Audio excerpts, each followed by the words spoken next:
Mardi prochain, 5 mars, je serai comme vous, je l'espère, avec les milliers de manifestants français dans la rue pour demander le retrait des accords sur l'emploi signés entre le MEDEF et la CFDT, pour exiger des parlementaires de gauche la non-ratification de ces accords. Sous couvert de dialogue social, ces accords signés par des syndicats minoritaires précarisent l'emploi et fragilisent la protection et les droits sociaux fondamentaux des salariés. Quelques exemples. Les délais de prescription pour saisir le juge, délais qui sont déjà dérogatoires au droit du travail, seront réduits. Cela va rendre plus difficile la possibilité pour les salariés d'aller en justice pour faire reconnaître leurs droits. En cas d'accord pour le maintien de l'emploi, l'employeur pourra imposer une réduction de salaire ou du temps de travail. Ici, il s'agit d'entériner les logiques qui ont été appliquées à Goodyear ou à General Motors par le passé.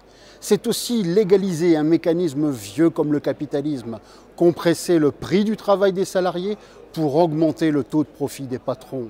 Dans la même logique, les accords visent à limiter le pouvoir du juge du droit commun sur les plans de licenciement collectif et ceux dits de sauvegarde de l'emploi, en déléguant ce contrôle soit à des représentants des travailleurs, soit à des institutions administratives. Cela entraînerait une mise à l'écart des entreprises du droit commun en instaurant un cadre juridique taillé sur mesure pour les employeurs.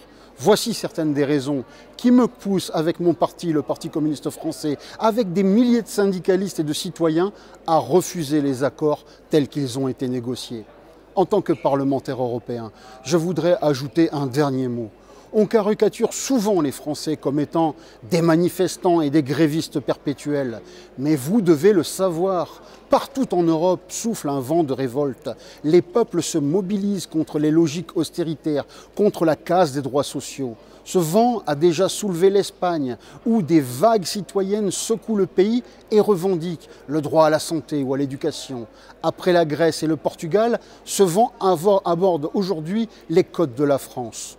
Créons ensemble les conditions pour une alternative à l'austérité avec des mesures fortes, comme le Front de gauche le propose en France, avec la hausse du SMIC ou l'interdiction des licenciements boursiers.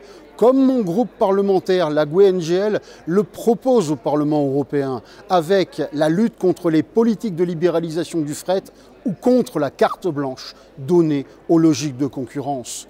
Ce vent de révolte, ensemble, donnons-lui la puissance pour qu'il balaye l'austérité, bouscule le capitalisme sur ses fondements, nous permettant alors de travailler à la construction d'une société de justice, de paix, où chacun puisse trouver sa place.